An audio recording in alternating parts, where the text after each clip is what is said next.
our midst, nagpapasalamat po kami sa inyong dakilang presensya na patuloy na kumikilos sa aming kalagitnaan. Maraming salamat po sa nadarama naming kagalakan sa aming mga puso at nakapagpahayag po kami ng aming pagmamahal, ng aming mga pasalamat at papuri sa inyo.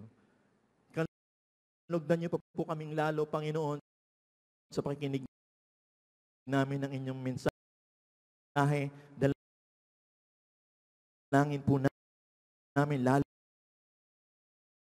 pa po naming maranasan ang pagyakap niyo sa amin, ang pagkalinga niyo sa amin. Maraming salamat po sa pangalan ng Panginoong Hesus. Amen.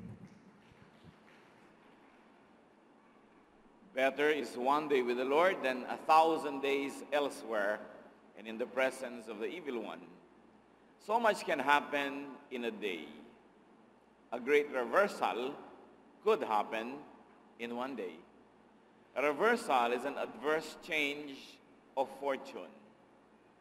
At pagka ganito ang pinag-uusapan, napakalaki ng leksyon, maging inspirasyon na pwedeng matutunan mula sa kasaysayan ni Job, na siya naman kahit balik-balikang pag-usapan at pag-aralan ay hindi nauubusan ng aral para sa ating lahat.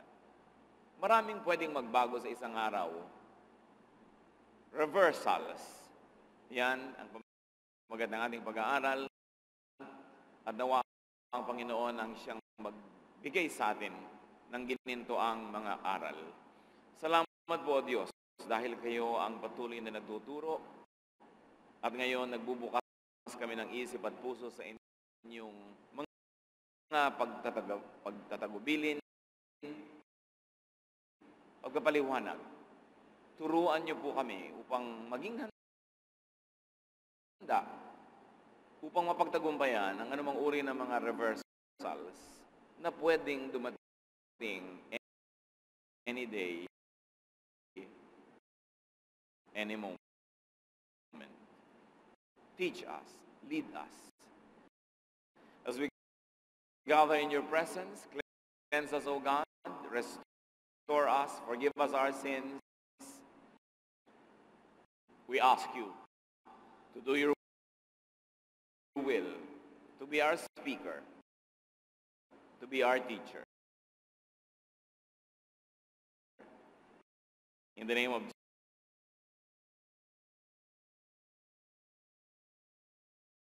Jesus Christ, our Lord, your Son, we pray with thanksgiving.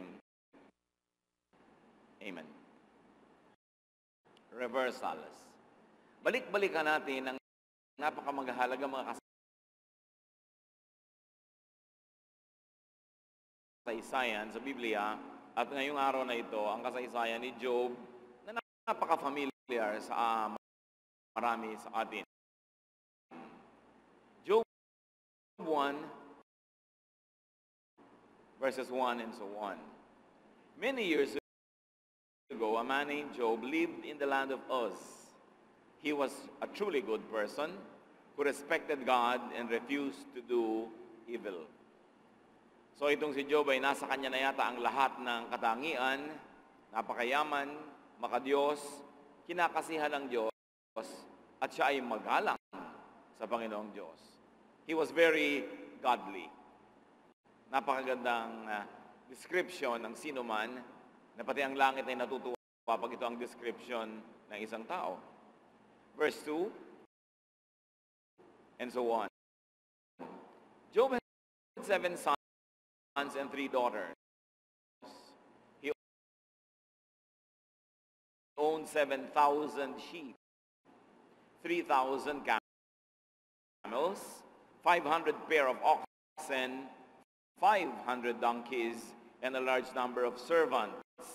He was the richest person in the East. Job was not only godly, but outwardly and inwardly he was also blessed. Blessed with all the possible riches that people in the ancient times could ever aspire for. A lot of children, a very big household, lots of properties, a good name, and above all, a very godly standing. Chapter verse 4 and so on, Job's sons took turns having feasts in their homes. And they always invited their three sisters to join in the eating and drinking. After each feast, Job would send for his children and perform a ceremony as a way of asking God to forgive them or any wrongs they may have done. He would get up early in the next morning and offer a sacrifice for each of them, just in case they had sinned and silently cursed God. Ganon kalapit ang puso ni Job sa Diyos na ang kanyang mga anak na lalaking laging naghahalinhina na mag-host ng malalaking mga kainan at piging para sa kanilang pamilya, kung saan ang kanilang mga kapatid na babae, inaanyayahan nila 10 ng mga pamilya ng mga yon. Matapos ang ganun mga pagsasaya, si Job ay gumagawa ng offering sa Diyos just in case na sa kasiyahan ay nakalimot ang mga anak niya at nakagawa ng kasalanan di man sinasadya laban sa Diyos. Isa-isa na pinag-aalay niya sa Diyos ng mga alay ng paghingi ng paumanhin at tawad kung nagkasala dahil sobrang napasaya at nalibang. Ganon siya ka-righteous. Talagang matuwid, wala pang sure na kasalanan, inihingi na ng tawad kung sakali. Verses 6 and so on. One day, when the angels had gathered around the Lord, and Satan was there with them, the Lord asked, Satan, where have you been? Satan replied, I have been going all over the earth. Then the Lord asked, what do you think of my servant Job? No one on earth is like him. He is a truly good person who respects me and refuses to do evil. So nung nag-check ng attendance sa mga anghel at mga heavenly beings, kasama si Satan na nandoon sa kalagitnaan ng mga anghel. Magandang topic, ba't siya nandun, pero hindi yun ang topic natin ngayon. What is important here is, sabi ni Lord, kumusta ka naman? Eto po, akyat manaog sa langit, sa lupa, papunta-punta rito. Sabi, anong tingin mo kay Job? Wala kang masasabi doon. Walang katulad niya sa lupa na kasimbuti, napakabait na tao at talagang tumatanggi sa paggawa ng mali. So there is a very, very good commendation of God concerning Job. Sabi niya, wala kang masasabi dyan, wala kang maipipintas. Very godly talaga. Akin talaga yang si Job. Why shouldn't he respect you? Satan remarked, you are like a wall protecting not only him, but his entire family and all his property. You make him successful in whatever he does, and his flocks and herds are everywhere. Try taking away everything he owns, and he will curse you to your face. The Lord replied, all right, Satan, do what you want with anything that belongs to him, but don't harm Job. Then Satan left. Matapos punihin ng Diyos si Job kay Satan, sabi ni Satan, natural. Binibigay niyo ba naman sa kanya lahat ng proteksyon? Hindi lang siya, pati mga pamilya niya, protektado niyo. Pinayaman ninyo, pinagpala. Di natural, godly. Ano pang irereklamo niya sa buhay para siya maging masama? Subukan niyong bawian siya ng mga kayamanan na yan. Tapyasan siya, talbusan, at sigurado isusumpa niya kayo. Sabi naman ng Panginoon, sige, gusto mo naman subukan si Job, subukan. Kahit anong gusto mong gawin sa mga ari-arian niya, gawin mo. Huwag lang siya mismo ang gagalawin mo. At umalis si Satan. Dalangin natin na wala sanang ganitong conversation na nangyayari sa langit tungkol sa atin. Dahil may trial na darating. Pero punong-puno ng malice. There was a lot of malice. Why? Imbes na sabihin itong si Satan, oo nga, ang dami-dami niyang pera, pero hindi pa rin siya naging attempt na magkasala, hindi siya attempt na maging mayabang, naging makadiyos pa rin siya, hindi siya naging independent-minded from God. Pero sabi niya, siyempre, pinagpapala, hindi makadiyos, tanggalin ang pagpapala at makikita niyong isusumpa niya kayo. So now there was a trial, but a trial with limits, not the body. Sabi ni Lord, sige, galawin mo lahat ng ari-arian, pero siya hindi. Pag may mga dumadating na trials, laging may limits. Hindi ipinaliwanag kung ba't pinayagan ng Diyos yung trial, pero ang nakikita natin, nilagyan niya ng limits. May protection pa rin natitira para kay Job. Job's sons and daughters were having a feast in the home of his eldest son. When someone rushed up to Job and said, "While your servants were plowing with your oxen and your donkeys were nearby eating grass, a gang of Sabaeans attacked and stole the oxen and donkeys. Your other servants were killed, and I was the only one who escaped to tell you." That servant was still speaking when a second one came running up, saying, "God sent down a fire that killed your sheep and your servants. I am the only one who escaped to tell you."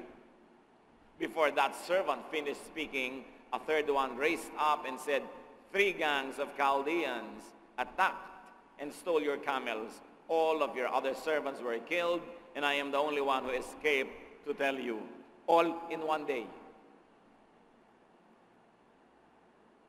Naubos ang lahat ng ari-arian, pati mga slaves, servants, and in those days they were considered properties. Naubos, 3 lang na natira para lang makapunta kay Job at magdala ng napakasaklap na balita. All in a day, there was a grave loss of property. That servant was still speaking when a fourth one dashed up and said, "Your children were having a feast and drinking wine at the home of your oldest son, when suddenly a windstorm from the desert blew the house down, crushing all of your children. I am the only one who escaped to tell you." Ang mga anak din kasi noon ay tinuturing na property ng magulang. Hindi pa sapat ang mga hayop, ang mga katulong, ang mga kayamanan na nawala sa isang iglap. Habang sasaya ang mga anak ni Job, ay may masamang hangin na nagmula sa kung saan, at sinalanta ang bahay na kanilang kinalalagyan, gumuho ito, so obviously gawa sa bato, nadaganan ng kanyang mga anak, namatay lahat, at isa lang nakaligtas para magdala ng masaklap na balita. So, there was a grave loss of property, and add to that a devastating loss of lives of loved ones, all in a day. When Job heard this, he tore his clothes and shaved his head because of his great sorrow. He knelt on the ground, then worshiped God and said, "We bring nothing at birth. We take nothing with us at death. The Lord alone gives and takes. Praise the name of the Lord." In spite of everything, Job did not sin or accuse God of doing wrong. Hindi napahiya ang Diyos sa trial. Sa kabila ng napakasaklap na pangyayari, nung nadinig ni Job ang lahat, nag-sink in sa kanya, there was a terrible reversal in his life, not only in terms of property, but also in terms of the loved ones, mga anak niya. Lumuhod siya sa lupa, pinuri ang Diyos, nagpasalamat. Sabi niya, ang Diyos ang nagbibigay, ang Diyos din ang bumabawi. Purihin ang Diyos. Hindi niya pinuri ang Diyos dahil naghirap siya. Hindi niya pinuri ang Diyos dahil namatayan siya ng mga mahal sa buhay. Kundi pinuri niya ang Diyos na kahit sandali lang sa kanyang buhay, nakahiram siya ng kayamanan, nakahiram siya ng mga anak na nagpasaya sa kanya, kaya ngayon binabawi na sa kanya, gratitude ang nararamdaman niya, hindi sama ng loob, hindi galit, hindi tampo. Kung minsan tayo, pag pinapahiram ng Diyos ng anumang bagay na maganda, sobra nating nakakasanayan, at pag nababawi, sumasama ang loob natin. Akala mo, atin nga yung nabawi. Malinaw na malinaw kay Job, ipinanganak siyang hubad, nag-iisa, walang kamelyo, walang kambing, walang baka, walang ari-arian na dala nung ipinanganak siya. Wala siyang dalang mga anak, wala siyang dalang kayamanan. Sabi niya, kung paano ako hubad, na isinilang sa lupa, ganon din ako ililibing, ganon din ako aalis sa mundong ito. Ang lahat ng nasa mundo ipinahihiram lang, salamat sa nagpahiram. At kung sa kanyang infinite wisdom, that is beyond our reason, ay binawi niya, salamat at pinahiram tayo, nakalasap kahit sandali. Of course, there was mourning. Nagluksa naman talaga at naglamay at talagang nagdalamhati. But in spite of that, there was faith and godliness. Yun pa rin ang nangibabaw. Kahit siguro tigilan na natin itong pag-aaral na ito ngayon mismong minutong ito, hindi na tayo lugi, may natutunan na tayo agad. Kaya puring-puri ng Diyos si Job. Kaya gano'n na lang ang pagpayag ng Diyos sa trial na hiningi ni Satan dahil alam niya ang capacity ni Job. Hindi tayo binibigyan ng mga pagsubok na hindi natin kayang dalhin sa tulong ng Diyos. Kung minsan lang ay hindi natin nadadala dahil sinasadya na nating ilaglag at bitawan, nangingibabaw ang ating emosyon, nangingibabaw ang ating kung minsan ay pagdaramdam, nangingibabaw ang takot, nakakalimutan nating ang Diyos ang nagbigay ng lahat.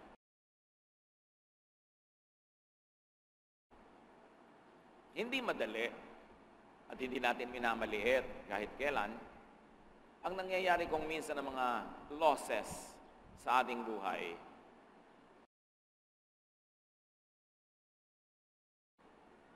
Pero mali siguro ang gamitin yung word na loss. You never lose what was never yours. Kaya kung hiniram lang, ipinahiram, pag binawi, hindi ka nawalan. Kasi hindi naman talaga sa'yo yun. We brought nothing into the world and we cannot take anything out of the world. Whatever God allows us to enjoy, to borrow, may panahon talaga ng pagsusole.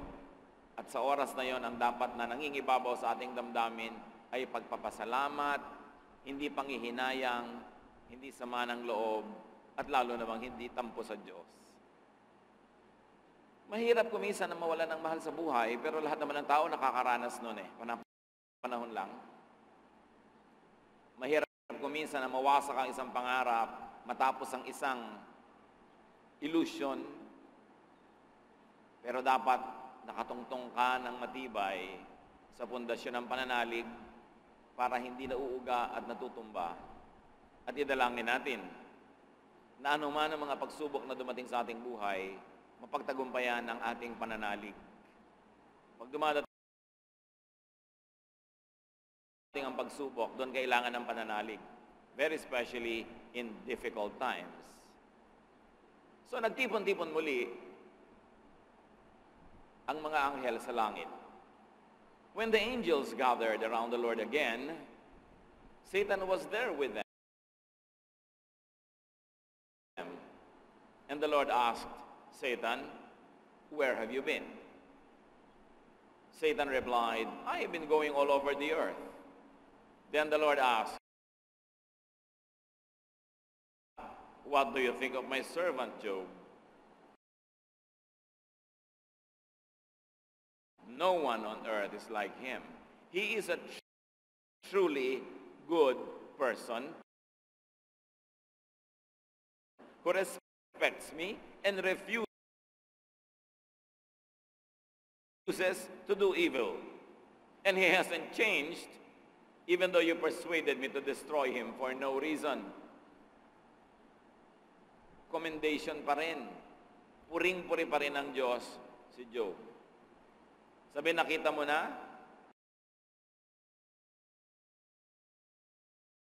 Maski hinimok mo ako, na idaan sa pagsubok ang taong yan nang wala namang dahilan, nakita mo hindi siya nagbago ng pananalig. Mas nakita, mas nagliwanag ang kanyang pananampalataya. Satan answered, "There's no pain like your own. People will do anything to stay alive. Try striking Job's own body with pain, and he will curse you to your face." All right, the Lord replied, "Make Job suffer as much as you want, but just don't kill him." Satan left and caused painful sores to break out all over Job's body from head to toe. Dapat ay tumigil na itong Satan na ito dahil talaga namang napatunayan na ang pananalig ni Job. Again, may malisya na naman siya.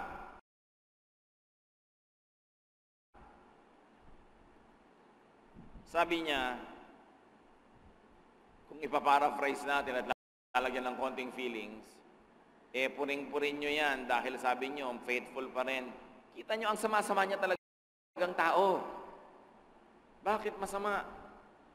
Kita nyo na wala na lahat ng kanyang property, namatay lahat ng kanyang mga katulong, pati mga anak. Hindi man lang niya ininda. Baliwala sa kanya ang mga yon. Kasi buhay lang niyang mahalaga sa kanya. Hindi nyo kasi ipinagalawang katawan eh. Selfish siya. Palibas at hindi siya nasaktan, baliwala lang. Kunwari, tuloy pa yung faith niya.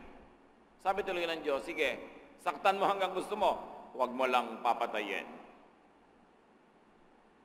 Hindi na naman natin topic. Maganda sana pag-usapan. Pinayagan na naman ito. Pero ang point ngayon, pinayagan pero may limit. Plano kasi ang Diyos i-restore naman niya si Job. Sabi, huwag mong papatayin para makarecover yan after this trial. So trial pa rin, but with limits again, and the limit this time is no death. Then Job sat on the ash heap to show his sorrow, and while he was scraping his sores with a broken piece of pottery, his wife asked, "Why do you still trust God? Why don't you curse him and die?" Nagkaroon itong si Job ng mga sugat, mga pigsa, at kung ano-ano, mula ulo hanggang paa. You can imagine, sa mga nagkapigsa na, at hindi ko na tanungin kung sinong nagkaroon, kahit isa lang, mahirap yun.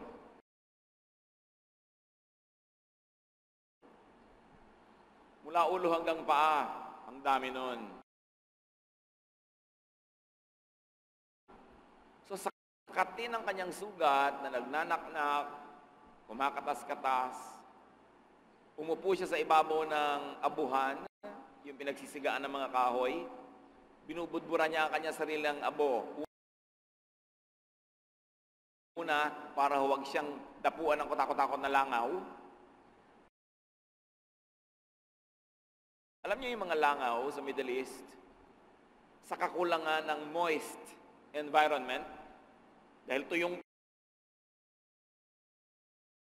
ang paligid, pag may sugat ka, dadapuan nila at sa isang iglap, mangingitlog sila doon kasi kailangan yung moisture. Kaya ang mata mo, palagi kang nakadilat, madadapuan ka ng langaw at kung ano-ano insekto, mangingitlog sila doon sa mga basa na paligid ng mata mo. biglang maglalabasan ang mga anak nila ng mga uod. Kaya maraming mga tao sa Arabia, may mga uod sa mata, nalalaglag sa sahig yung mga uod. Kaya natutunan nila magbelo, lalaki man at babae, to protect their eyes. At sa Egypt ng unang panahon, nakikita nyo, lalaki at babae, mayroong parang make-up sa paligid ng mata na eyeliner. Hindi make-up yun. Insect repellent yun. Para huwag dapuan ng mga insekto ang kanilang mata. Si Job, binudburan niya ng abo ang kanyang mga sugat. Disinfectant na rin yun, pampatuyo at protection sa mga insekto. At yung mga basag na palayok, yun ang pangkaskas niya sa pagkakati-kati niya mga galis at sugat. He became such a sorry sight. From a very wealthy, prestigious, rich, celebrated man, he was reduced to become a heap of ash, scraping his wound with broken shreds of pottery. Ay, may natira palang buhay yung asawa niya. At sabi sa kanya ng kanyang asawa, praise the Lord ka pa rin? Ba't hindi mo nalang pagmumurahin ng Diyos? Tapos mamatay ka na. Kaya naman pala hindi kinuha ni Satan yung asawa. Kakampin niya. Pampadagdag niya sa hirap ng loob ng tao. Imbes pala kasi yung loob ng asawa, siya pa nagsasabing, isumpa mo na nga ang Diyos at mamatay ka na, please. Hindi ko na matake ang kape, praise the Lord mo. Nagkaganyan-ganyan na nga yung buhay natin. So there was wife, still a remnant of family. There was torment and the temptation to curse God. Gaano karaming beses na inaalok tayo ni Satan through another person like this wife. Nasumpay natin ng Diyos, talikuran natin ng Diyos, magtampo tayo, magalit. Nangyayari yan. Job replied, don't talk like a fool. If we accept blessings from God, we must accept trouble as well. In all that happened, Job never once said anything against God. Sabi niya, huwag kang magsalita ng ganyan. Nung dumadating ang mga blessing natin, tuwang-tuwa ka, ngayong binabawi, galit na galit ka. Pinahiram lang tayo. Ang dapat nating asikasuhin, magpasalamat at nakahiram at buong pusong isole ang mga dapat isole. At sa lahat ng yon, walang binitawang salita si Job laban sa Diyos.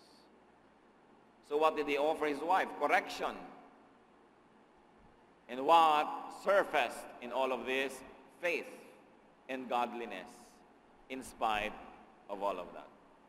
Natural, kumalat ang balita tungkol kay Job, sikat siya eh. At nabalitaan ng kanyang tatlong matatalig na kaibigang naninirahan sa malayong lugar ang nangyari. Kaya naglakbay sila and comfort him.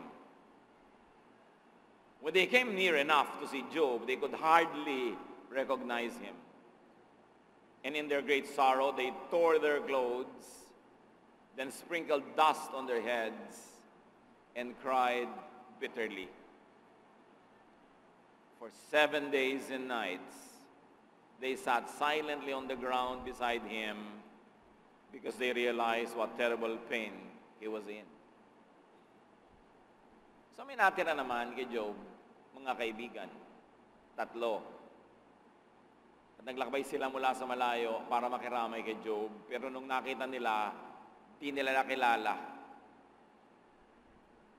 Pinagpipilas nila ang kanilang damit na sagisag ng pananangis, pagluluksa, pagdadalamhati, at naglagay sila ng apo sa kanilang mga ulo, again, a sign of mourning. At umupo lang sila doon sa tabi ni Job, 7 araw at 7 gabi, walang sinasabi, kasi wala ka naman pwedeng masabi. Mabuti pa sila, walang sinabi. Yung mga iba sa kadaldalan, dadalaw na nga sa may sakit, nakapagpabigat pa ng damdamin. Nung makita yung may sakit, ikaw ba yan? Para kang bungo. Lumayas ka, huwag mo na lang akong dalawin kung ganyan nakakasira ka ng loob. No? May magdadrama, sari-sari ang mga sasabihin, pero ito magkakaibigan, nanahimik na lang. Pero ang totoo, later magsasalita din sila. Pero hindi na yun sakop ng ating pag-aaral ngayong araw na ito. Para naman malaman natin ang ending at huwag tayong umuwi na sobrang mabibigat ang loob. Matapos lang pasan ni Job ang lahat ng ito, dinoble pa ng Panginoon ang kanyang kayamanan, pinahaba ang kanyang buhay, at nagkaroon pa siya ng mga anak, ha? Hindi lang natin alam kung ito pa ring asawang ito o baka namatay na yon at tinangay na ng langit para mawala kay Job. Pero nagkaroon siya uli ng pagkakataong magkapamilya, dumami ang kanyang mga kaapu-apuhan at nakita niya hanggang kaapu-apuhan niya. Pero hindi yan ang lesson natin ngayon. Pampalubag loob lang dahil baka umuwi kayo dyan na luhaan. Meron pa siyang friends. What are some lessons from Job's reversals? Kasi nangyayari sa buhay natin kung minsan reversals. May asawa ka, biglang binawi ng langit. May anak ka, biglang may naganap, nasakuna, nawala. Dating may negosyo ka na, nalugi ka pa. Dating maganda yung pangalan mo, biglang napahiya ka pa. Maraming reversals. Bad things could happen to good people. So pag may nangyayaring masaklap, lalo sa isang mananampalataya, huwag tayong maging judgmental na sinasabi agad natin, siguro may kasalanan niya kaya nagaganyan. At sa katotohanan nga, ganun ang ginawa ng mga kaibigan niya later. Sabi niya, Job, sa tingin namin may kasalanan ka kaya ka nagkaganyan. Aminin mo na para matapos na ang pagpalo sa'yo ng Diyos. At nangatwiran si Job, wala akong kasalanan, wala talaga. Paano mangyayari wala kang kasalanan? Ba't kagaganyan niya ng Diyos? May kasalanan ka, aminin mo na. So actually, tinorture nila ng tinorture yung tao. At ngayon, may ganyan pa rin mga sister, brother, dadalawin ka, may sakit. Pero sabihin, alam mo, mag-confess ka na ng sin mo. Siguradong may kasalanan ka, kaya ka nagkaganyan.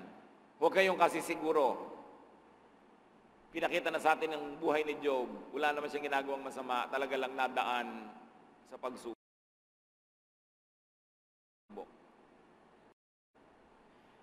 Ngayon, kung tayo naman ang nakakaranas sa mga hirap sa buhay, huwag natin mag-presume na tayo under trial. Mas mabuting i-presume natin na nagbabayad tayo ng mali o tayo napapalo at tinituwid. Kasi alam niyo po kung sino ang under trial, yung walang kasalanan, nasusubok lang. Pero kung may kasalanan ka, may nangyari tuloy na kung ano-ano, may mali ka, hindi trial ang tawag doon. Chastisement ang tawag doon. Palo. Pagka kasi ipinilit mong trial yon, yung nangyayari sa iyong buhay, baka mabulag ka at hindi mo na masuri ang sarili mo para malaman mo ang pinagmulan na pagkakamali. At pagka hindi mo nakilala yung pagkakamali at nabunot yun, patuloy at patuloy ang mangyayaring chastisement o palo.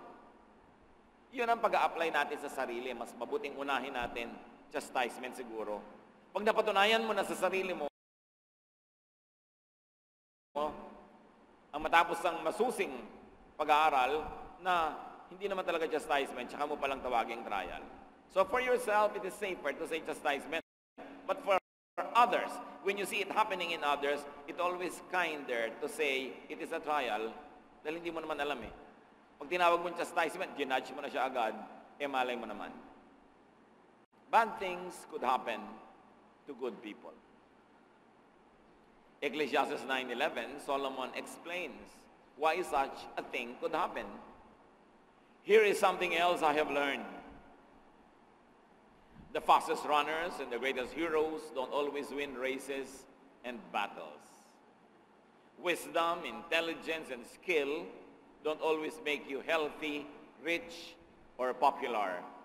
We each have our share of bad luck, sabi ni Solomon, contemporary English version. The other, more conservative version say, time and chance happens to all. Kasi allergic sila sa word na bad luck. Pero ang totoo, yun talaga ang sinabi ng scripture. May malas-malas na nangyayari kung minsan sa tao. Sabi ni Solomon, alam nyo, na-observe ko, hindi naman lahat ng mabibilis tumakbo, sila lagi ang nananalo sa karera. Hindi lagi yung mga dakilang bayani ang nananalo sa mga digmaan. At kahit gaano katalino at kahusay, hindi naman lagi ang ending, ikaw ay lulusog o yayaman o sisikat. Sabi niya, may kanya-kanya tayong toka ng kamalasan. Kung ayaw yung tawagin yung word na yun, di sabihin yung time and chance, but you will only be deceiving yourself because it means the same thing. Ang ibig sabihin lang, hindi lahat may logical explanation. Sasabihin ng iba, bakit naman po nung nag-host ako ng Bible study sa bahay namin, doon pa kami nasunugan. Na time and chance ka, sister. Hindi ibig sabihin may kasalanan ka, hindi ibig sabihin ayaw sa'yo ng Diyos o galit siya. At yan lagi ang mga isinusumbat sa atin ng mga kamag-anak. Ano, mula nang born again ka, ayan, nagkasakit ka tuloy. Bakit ikaw, lagi ka rin may sakit, di ka naman born again? Yan ang gusto mong sabihin, pero ayaw mo na sabihin, manahimik ka na lang, para tahimik ang mundo. Lagi nilang sinisisi ang Diyos, ang Biblia, ang iyong pananalig. Pero the same, hirap nangyayari sa iba, hindi naman nila isinisisi yun. Ayan, mula nung nag-Bible study ka, nasunugan ka. Ba't ang dami-dami namang hindi nagba-Bible study, nasusunugan din? Bakit ako ang pinanggigigilan mo? Sa loob-loob mo lang. Time and chance happens to all. Huwag nating personalin at huwag nating i-over-spiritualize ang lahat ng bagay. Hinahanapan mo pilit na spiritual meaning, yung wala naman talaga, random lang nangyari, walang logic. But in the case of Job, there was reason, there was logic. He was under trial. Another lesson is that reversals are opportunities to remain positive at heart. Pag nawalan ka ng maraming bagay, isang malaking pagkakataon yon para magbilang ka ng hindi nawala at natira pa. To look at what's there against what's not there anymore. Kita nyo kay Job, may natira pa, may natira namang asawa, may natira mga kaibigan, at buhay pa siya. Habang buhay ka pa, ang laki pa ng natira.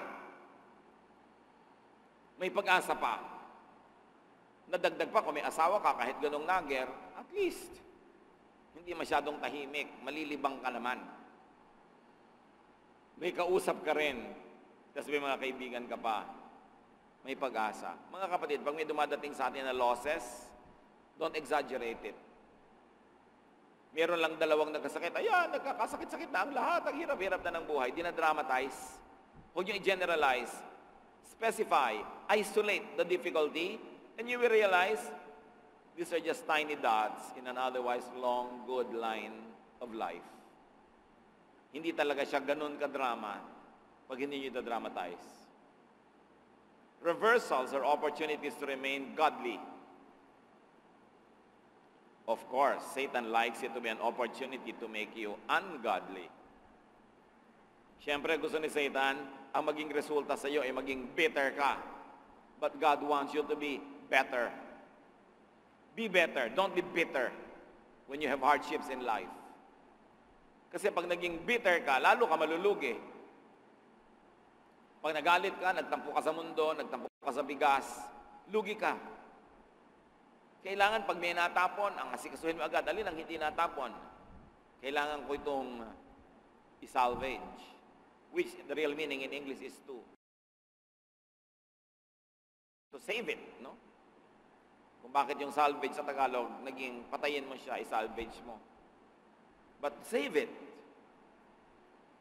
Pagka merong nangyaring gulo sa pamilya, save the family from more trouble. Huwag yung palakihin yung sunog. paliitin nyo. Contain it. May naging damage sa iyong buhay, huwag kang masyado magdrama. I-contain mo yan, ikulong mo yung damage sa maliit na area para huwag nang kumalat. Laging maging godly ang choice. Sabi nga, the same heat that melts the wax hardens the clay. Yung pagsubok na pwedeng gumiba sa'yo ay pwedeng magpatibay sa iba. So bakit ka magpapagiba kung pwede kang tumibay naman? Yun ang choices. Another lesson is laging may natitirang blessing.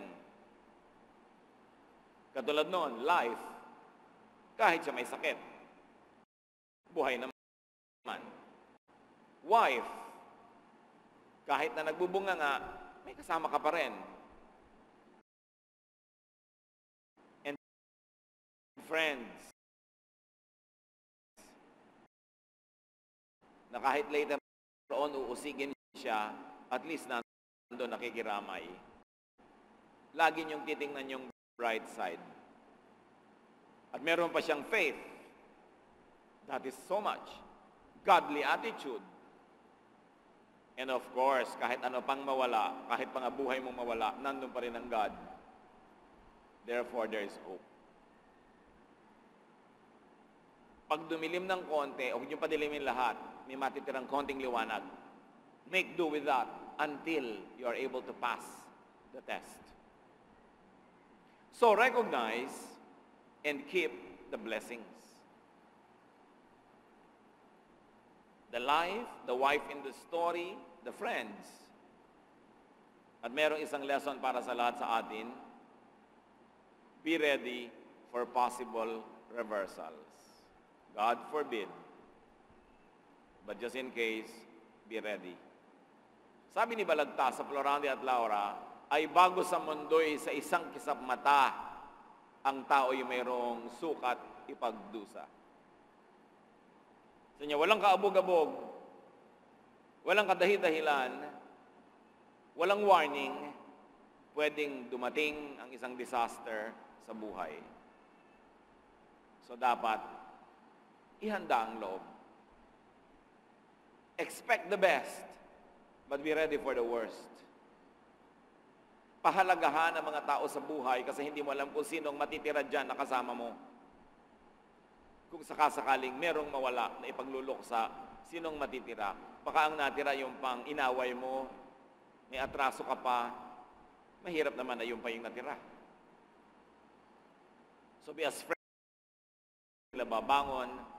Kaya gawin natin lahat ang pinakamabuti para sa kanila para madali ang kanilang pagbangon. At kung minsan may benefit pa yon, nakagawa ka ng mabuti, that by itself is a gift. It's something to be thankful for.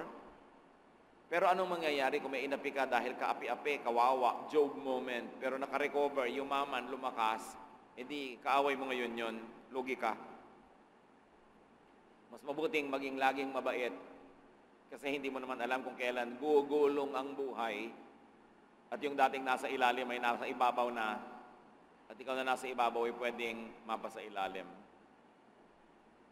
What looks like a cursed man could actually be a man under godly trial on the way to a great spiritual triumph. Huwag niyong huhusgahan ang sino mang dumadaan sa hirap at huwag natin sasabihin siya kasi makasalanan. First man could actually be a man under godly trial on the way to a great spiritual triumph.